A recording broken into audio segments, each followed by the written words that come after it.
Okay, I'll revise my comment about Dr. Berryman's presentation. I think the mayor and Dr. Berryman will be on the road, put them on our payroll.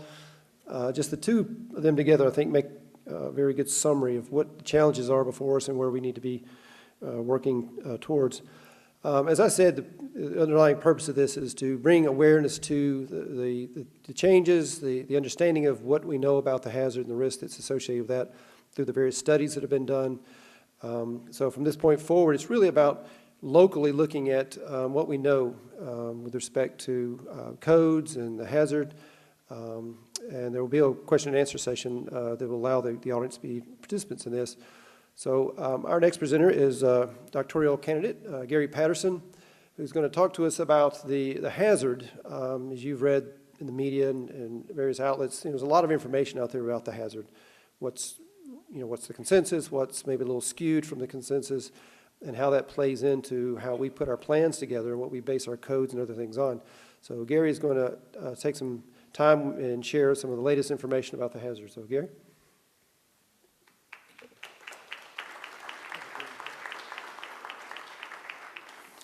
Hello.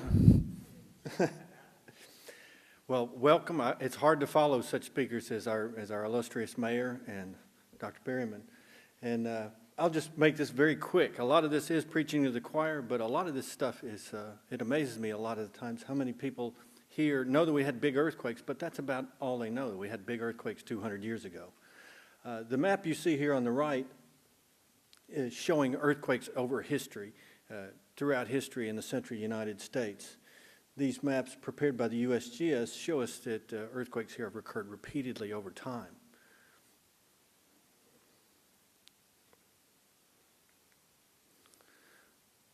I wanted to put this slide in here because the Center for Earthquake Research and Information, our director, Dr. Chuck Langston, is here today, was created in 1977 after a magnitude 5 earthquake occurred in Mark Tree, Arkansas. That earthquake was felt over 240,000 square kilometers in 13 different states. It caused damage in Memphis to fire department buildings at a distance of 40 miles. That's ridiculous by California standards. What I'm here to tell you today is that this is a different kind of quake when you think about California and other places, and we're going to go into that. So the center was created to provide these kinds of immediate information because policymakers couldn't get any information on that magnitude 5 after it occurred. Federal government and others said, boy, that's such a huge area. It must be a 6 or a 6.5. No, it's magnitude 5. And that reminded people of 1811, 1812, where these earthquakes were felt, the large events were felt 1,200 miles away in Canada. Today, you have a large earthquake in California, and it's barely felt in Las Vegas, 250, 300 miles away. Here we have a large earthquake. It's felt over the whole eastern United States. What are the implications for that in planning for a large earthquake? It's not a one-state event. It's a 5-state event with 18 metropolitan areas that may be vying for resources. Now, I'm not here to play Chicken Little and make everybody afraid. We don't have earthquakes that often. But when we do, they're different. They occur in sequences, and they affect unusually large areas. So the Earthquake Center is here to provide this kind of information and on-the-ground research here in the central United States. We have a staff of 55, and we maintain 140 instruments in 13 states. If you're nerdy enough to get an earthquake report from the federal government, most of the time it's actually coming from our center. We're funded to provide information, rapid information for the United States Geological Survey. Our name's not on that ticket, though, but we're glad to provide that service. We maintain a rapid earthquake mapping database here, and I pulled this off from today, October 17th. Even with 6 months worth of earthquakes, which you see here on the right, you can see patterns that delineate separate faults. You have to have a big fault to have a big earthquake. You can't have a big earthquake on a small fault. So just from this one graphic here, you can see on the graph on the right there, 3 to 5 linear trends that are showing us where the earthquakes are. So the southern arm of seismicity occurred here. Right here is about where the earthquake occurred in 1976, the magnitude 5 that caused damage in Memphis. That's the last damaging earthquake. It's not a badly damaging earthquake, but it did cause damage, and there were critical facilities, primarily fire department buildings downtown, unreinforced masonry buildings. Remember that. So we also see a trend here where there are more earthquakes occurring. This is the Reelfoot Fault.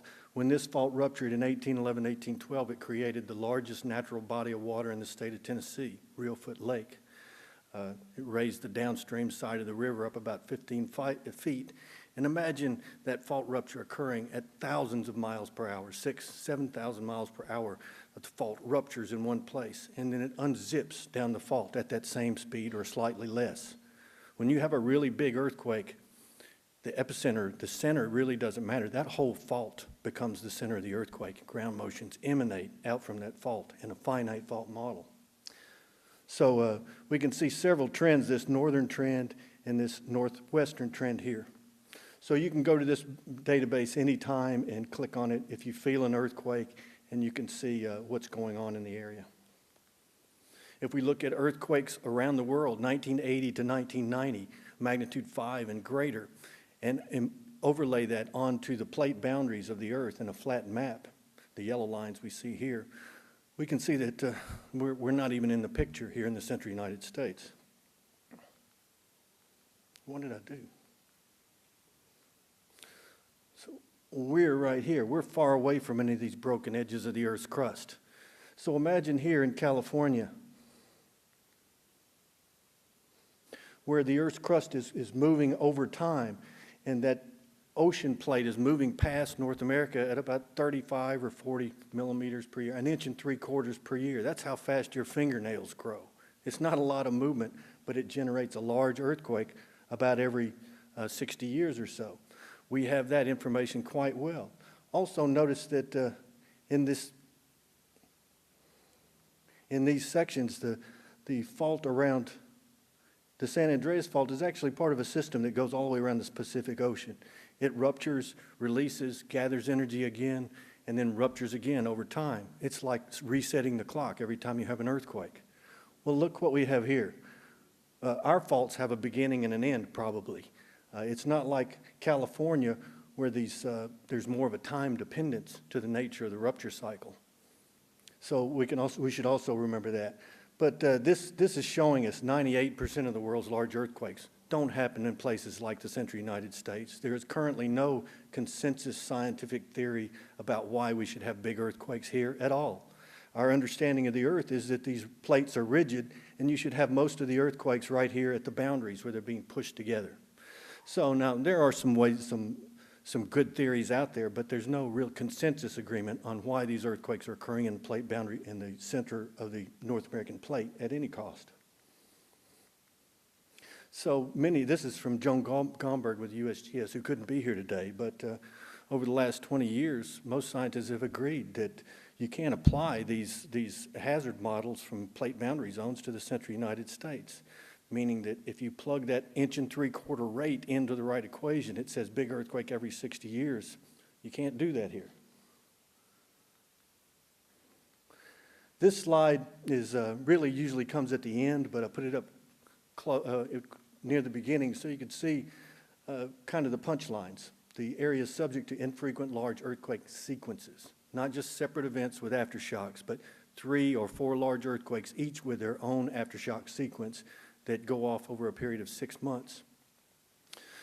Low attenuation. Attenuation is the loss of energy in earthquake energy with increasing distance from the source. So the attenuation here compared to California is low. That means that energy dies out quicker in California than it does in the central United States. We'll come back to that. Most buildings and infrastructural elements were not designed for earthquakes. This is nobody's fault. We didn't design for wind until the 70s and 80s. Earthquakes were not in the building code until the 90s, and it was mostly on an optional basis then.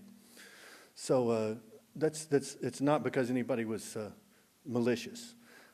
Today, 11 to 12 million people live in the New Madrid seismic zone. In 1811, 1812, there were probably 40,000 non-Native Americans, according to Dr. Moran back in the back, in the central United States. Not sure how many Indians there were. So today, that same kind of a sequence would affect many more people. Earthquakes emit many different types of frequencies that are filtered by the path and the soils. We won't go into that today, but it suffices to say that certain frequencies of shake affect certain height buildings. Low frequency ground motion is bad for tall buildings. High frequency ground motion is generally bad for short buildings. It matches the natural resonance period of the building and it shakes harder. So the new hazard maps that are being produced now, especially by Dr. Kramer and others, are showing that there's some significant amplification at lower frequencies, but attenuation, lower hazard in the central United States, the newer codes at higher frequency ground motion. Public awareness is generally low. Most people know we had big earthquakes here 200 years ago, but not much more than that. National impact of widespread infrastructure damage. We'll come back to that if we have time. Many socially vulnerable communities exist here. You're talking about the public school system with 130, 140,000 kids. 26, 28% of them qualify in the poverty range. And most of these kids are in the poorest built buildings in the areas that have the least ability to respond. This is why we're concerned. You saw a graph like this, a diagram like this earlier, so I'm not going to spend a whole lot of time except to say that we believe that the New Madrid seismic zone is part of a failed ancient rift like you would see in East Africa right now, where the ground is spreading apart and creating lakes and rivers. As over time those rivers join and you get an ocean over time. Well, we believe here, about a long time ago, this area wanted to be one of those rift zones and spread out and caused a lot of subsidence in the earth here. So this is how deep you have to go under Memphis to get to hard rock, about 3,000 feet, about half a mile. So we're sitting on a deep dish of unconsolidated sediment that is configured that way because of ancient substance in the Earth's crust. Now, Dr. Van Arsdale and some others are thinking that a hot spot might have migrated through here also. That's viable. There are ancient volcano wannabes all underneath us in this area. Plutonic bodies, magma that solidified below the ground. Dr. Langston and Dr. Johnston and many others have seen a relationship to these batholiths, as we call them, and the way the earthquakes terminate. They don't seem to go into these large batholiths. Anyway, they are a reflection of a time when the earth was being pulled apart and there was space in these cracks for the magma to come to the surface or try to get to the surface. Has anybody here ever seen a volcano in the area? Have you ever seen anybody pull out a 4-carat diamond from Arkansas? Crater Diamond State Park. There are ancient relic volcanic features all around the Mississippi embayment, but they're buried. But it doesn't mean they're not there. So this is an intensity map on the left. You can look at earthquakes either as magnitude, which never changes with distance from the source, or intensity. The intensity falls off with distance from the source. So yellow is showing us architectural building damage area in the Mercalli scale, and this blue area is showing us about the felt area of that 1976 earthquake. It's a very large area for a magnitude 5. And sorry for the quality of this, but Memphis Fire Department spokesman, 9 fire department stations received minor damage in the form of cracked walls, sills, and in one case, a cracked foundation. So these are critical facilities. They're supposed to be designed to higher standards in the newer building codes. We talked about low attenuation. So in the last big earthquake here was actually in 1895 on Halloween night in Charleston, Missouri. Again, we're seeing an intensity map here. Red is architectural building damage area. Yellow is the felt area. So you take the same magnitude earthquake, put one in California, put one here. The one here affects 10 to 20 times larger area, according to this map. I laughed at this map when I first started working at things because it just doesn't look right. Most of the world's earthquakes happen here. Most of the world's relationships to earthquakes and distance with energy with distance are related to events on these plate boundaries. Not like this. This is ridiculously big for a magnitude 6.8, hard for a lot of scientists to accept. But it is factual. Certainly every felt earthquake that we have in this area, we have large felt fields compared to California or other areas like that. It wasn't until 2001 when a large earthquake occurred in western India. So the plate boundary, the tectonic plate boundary, if we were extending this map, is over here in Pakistan. So this is 200, 400 kilometers. It may be part of the diffuse boundary, but it's shaking. This earthquake shook hard continental rocks like the New Madrid seismic zone. This earthquake was well instrumented and recorded magnitude 7.6, felt 1,200 miles away in Calcutta. Caused damage that we saw. Some of the people might be in the room who were on that team, but we saw damage to apartment structures that were relatively new, up to 300 kilometers away from the epicenter. We saw liquefaction in 80 miles in any direction. We never found a surface, the primary fault. All these things are enigmatic when we talk about California earthquakes. I don't have time to go into it completely. What we learned from this earthquake is in the current building codes.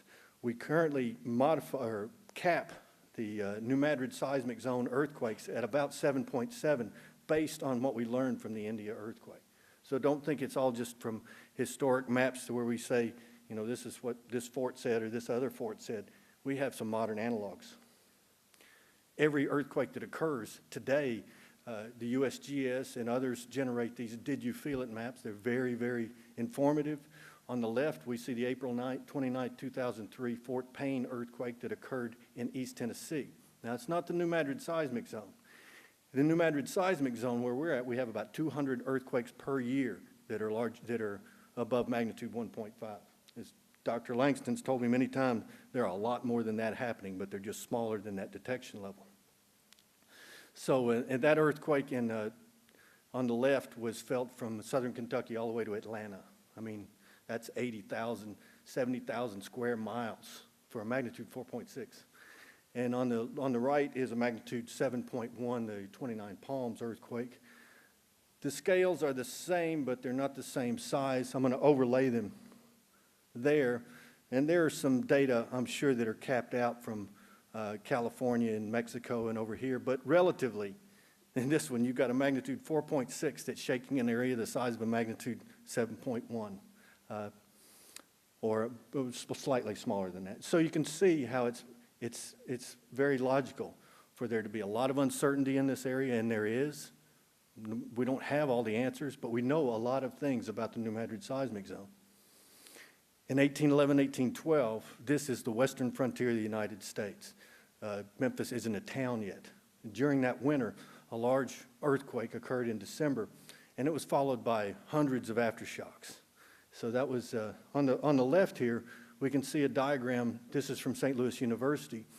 An engineer named Jared Brooks put up a series of pendulums and started recording those earthquakes over time. He recorded over 1,800 earthquakes in a 6-month period. 18 of those events were larger than magnitude 6 because they were felt along the Atlantic seaboard. 3 of those 18 events were felt in Canada. 3 of those 18 events were felt in Canada, so they had to be very large also. That was earthquakes that resulted from 3 large earthquakes and their associated aftershocks. So the New Madrid seismic zone triggers one fault to the next. In the plate boundary zone, we know that, well, most of the energy is released when you have a big earthquake and you reset the clock and you start counting again. Well, here we have 3 earthquakes back to back. Did all the energy get released? We don't know what the energy budget is at depth. Do we zero when we go to earthquakes, or is there energy stored, relic energy stored there in the crust? And a lot of people believe it is. So we can't take those same methods that we use in plate boundary zones and apply them here. Dr. Johnston and his wife and Paul Bowden, who's now with the USGS, and Buddy Schweig put this map together here. This is in northwest Tennessee, showing us the change in the course of the Mississippi River over time. Now, the rivers changed without earthquakes, but this earthquake in 1811, 1812, they modified the way the river flows. So this is the Reelfoot Fault that we saw earlier. And imagine this fault rupturing probably right in here, according to Dr. Van Arsdale, in the Blue Bank, right down here, Blue Bank. So you can imagine that wall 15 feet popping up and the downstream side coming up, and it ruptures down this line at 6,000 or 7,000 miles an hour. It goes across the river 2 or 3 times. Here, you could have rapids, you could have waterfalls. but it's soft stuff. It's not going to last long. It's probably not going to make the river run backwards from Memphis to St. Louis, but certainly you could have some wild turbulence around those fault areas. How do we know these big earthquakes are the only ones that have occurred over time? Well, each large earthquake sequence leaves a signature in the Earth's crust that can be read by geologists like a clock. And if we look at all the liquefaction features that we've already discussed a little bit and plot them on a map, you start seeing the same dates pop up. 1450, 900 AD, and then also note, say, look at the 900 AD event. We get some of these down in here, all the way up in here. So these are liquefaction that occurred at the same time and have spread out over a very large area. It's not a small earthquake. You generally need magnitude 6 to start liquefaction. It's different in different situations. But these are probably very large earthquakes. Each one of those liquefaction features in that signature is evidence for 3 large earthquakes. I don't have time to go in it completely, but scientists have it well documented that when earthquakes occur here, they occur in sequences, although 500 years apart or so. Liquefaction is very important for the Memphis area. If we look at Shelby County, red bad, white good here, this is liquefaction susceptibility based on data from Dr. Van Arsdale and Randy Cox. The Wolf River is very susceptible to liquefaction. This is why it's important to put maps out there and build mapping products that tell us where the liquefiable areas are. Look at all the infrastructure that runs across there, the roads, hospitals. I've overlaid some of the healthcare facilities in this map. You can see where the river was channelized, the Wolf River was channelized right there. So that's where they dig out the river so it won't flood as bad. Now, I would be the first to say that if you lower the water table by channelization, then you probably decrease the liquefaction susceptibility. We need to look at that. It may not be as susceptible as it was before. But as we get down into the downtown area, we see some of the things that we saw in Christchurch, where you have old lake beds or old swamps that are now have buildings on them. You wouldn't even know there was an old lake there, but the soils are still there that can change the way the ground shakes. I'm almost done, Jim. So it's really important to build these local hazard mapping products to understand what the implications are. This is what the newer liquefaction maps look like, and they're showing where the areas of engineered fill are, which is, we really don't know how they will perform in those areas. So it's important to understand the source, path, and side effects, and build maps that help people plan for future events.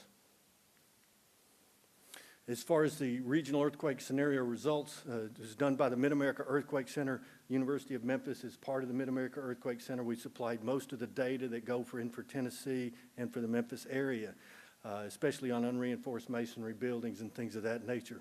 This is, I got this from Brian Blake from CUSEC. So the impacts are staggering. These numbers are very large, and some of them look fairly certain, but I would be the first to say the uncertainties associated with these numbers may be as large as the numbers themselves. We need to do a better job of understanding what these potential losses are and to showing what the uncertainties are for each value. The dollar figures are just staggering for a large earthquake in the New Madrid seismic zone. And this one is based on a large earthquake on the very southern end. So this is the maximum worst case scenario for the Memphis area. In 2002, we haven't had a large earthquake that's really damaged a lot of unreinforced masonry buildings that have been referenced earlier. But in 2002, Hurricane Elvis was a 100-mile-an-hour straight line wind. I can't go into everything here, but our earthquake center recorded a value of about 10% G force on nearby buildings during this wind. So let's look at this building here. The engineers in the crowd, notice how there's just no corner wall here at all. They built the window right up against the corner of this building. Also notice all this hollow cinder block. This is not 1900s era unreinforced masonry. These are various stages of unreinforced masonry. All these cinder blocks, as well as some newer construction that needs to be addressed. Even new construction, Gibson Guitar Factory suffered pretty heavy brick veneer damage from this earthquake. You remember the cranes up here as the FedEx Forum was being built. So this is a brand new building. These are the elements, these are called brick ties, these little things here. They extend from the stud wall or the steel wall into the gaps between the brick and make the wall shake as one. Now, if you put those bricks on top of a beam, I'm not sure how that bounce is going to affect that. But this is a new building, and we had losses here from a 100-mile-an-hour straight wind with relatively low force. The Basir building, which we'll see tomorrow as we go around town, is down by the old Landrys Seafood shop. But again, there was a huge west-facing picture window that was put in here. This is not from trees. This is not from something falling on this building. This is from horizontal force, sustained horizontal force from wind. And today, this building, you can see the repair lines as we go down there tomorrow where this has been fixed. This is basically wonder board, concrete board. Now they put all around the bottom of this building because the mortar is falling out. This is the #1 Beale complex downtown Memphis after Hurricane Elvis. An entire block of buildings was taken down after this wind destroyed a lot of buildings. I believe this was a State Farm Insurance office right here.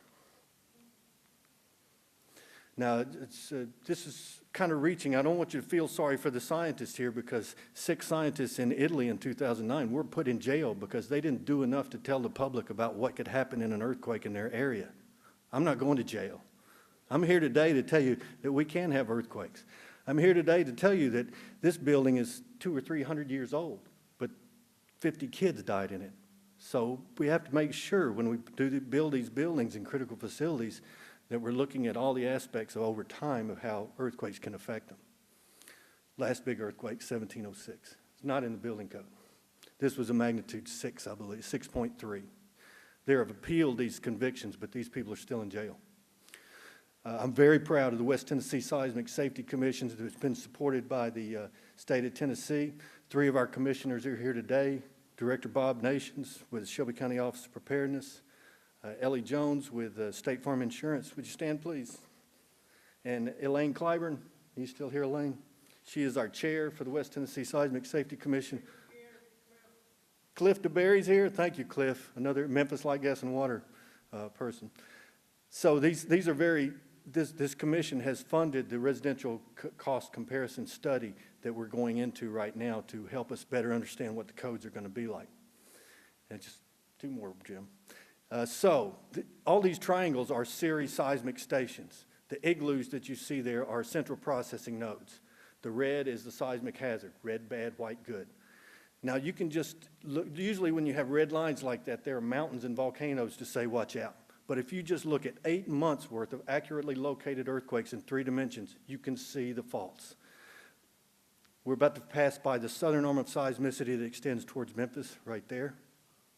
Now we're passing by the Reelfoot fault that created Reelfoot Lake. This diagram shows us that these faults are large, they're physically connected, and they have the capacity to produce large earthquakes in sequence. You don't have to go back to 1811, 1812 to see these relationships. So we've heard others talk about network interoperability. Well, Central United States, Memphis is a distribution hub. #2 cargo airport in the world is here. Probably going to take over Hong Kong soon, I hope. If we look at the way things mount up on each other after an earthquake. So that's the hazard lines again. Those are the populated areas. Now let's add power plants, airports. Just click on all those things, Kent. Airfields, airports, dams, principal highways, power grid, petrochemical lines, gas lines, natural gas lines. If 40% of the natural gas that feeds New England runs through this area and we have a large earthquake and those pipes fail, what's the impact for New England in the dead of winter? We have a lot of uncertainties, but we cannot even begin to capture the uncertainties for earthquakes here that occur even at different times of day. The casualties will be much different for a daytime earthquake versus a nighttime earthquake. And the network interoperability features are really important for the nation, not just for the Mid-South. This isn't a Memphis issue. This is a national issue. Thank you very much.